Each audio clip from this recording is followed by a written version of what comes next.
په پاکستان کې د غیر یقیني سیاسي صورتحال لامل د ډالر په مقابل کې د روپی قدر په ریکارډ کچه غورځېدلی او یو ډالر د 215 روپونو هم سیوا شوی دی. په 2 ورځو کې ډالر 4 روپی ګران شوی دی. د دې ترڅنګ د پاکستان د ونډو بازار پاکستان سټاک ایکسچینج نن د ګل او د چهارشنبه پر ورځ یعنی 13 جولای کې 1900 پوینټونه راټیټ شوی دی. په پاکستان کې د پیسو بدلونکو د اتحادیې مشر ملک بوستان وایي چې ډالر په مقابله کې روپی نور راغورځېدلې او یو ډالر د 215 روپو برابر شوی دی چې بنیادی وجه په رستو کې په ملک دننه غیر یقیني سیاسي صورتحال دی. میډیا سره په خبرو کې وویل چې داسې څرګندېږي چې په پنجاب صوبه کې تحریک انصاف حکومت جوړ شي او امکان لري چې د دې سره د پاکستان د حکومت او نړیوالې مالیاتي ادارې IMF ترمنځ په کاري اړیکو اغیزې وشي. هغه زیاته کړه چې پاکستان لبا د اوس نه داسې ګامونه اغستل وي چې د هغې سره خپل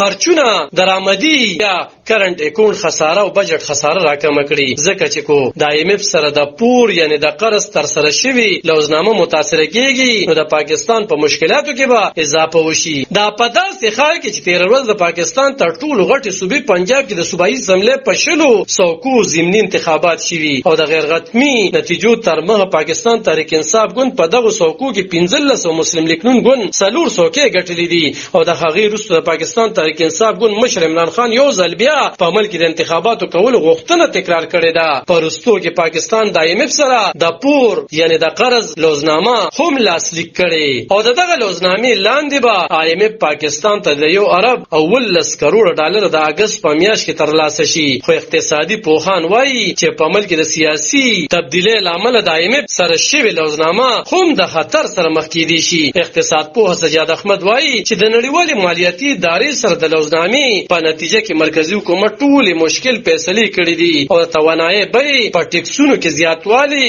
او رعایتونه واپس اغستې دي. هغه وویل چې هغه نه ګڼي چې حکومت به عام ټول ټاکنو ته لاړ شي خو په عمل کې غیر یقیني صورتحال روان دي او کو چرته دا حالات روان وي او د IMF سره پروګرام اغیزمنېږي نو پاکستان به د نورو ډېرو مشکلاتو سره مخ شي. د اپریل په میاشت کې د پنجاب صوبې د وزیر اعلی عثمان بزدار د استعفا وروسته چې د نوي وزیر اعلی په ټاکنه لانجه رامنځته شوې بیا نوي وزیر اعلی ټاکل شوی خو دغه مسله عدالت ته وړل شوې وه او په پنجاب کې تر اوسه پورې سیاسي اړې ګړې دوام لري. څېړونکي وایي چې بل لوري ته اوس هم د IMF سره معاهده شوې او پاکستان وایي چې دوست هیوادونه به ورسره هم لاس وکړي خو څو پورې چې په ملک سیاسي بې ضابطې وي نو د ملک اقتصاد به د دبو لاندې وي. علب خان شیرپو دلبر نیوز 400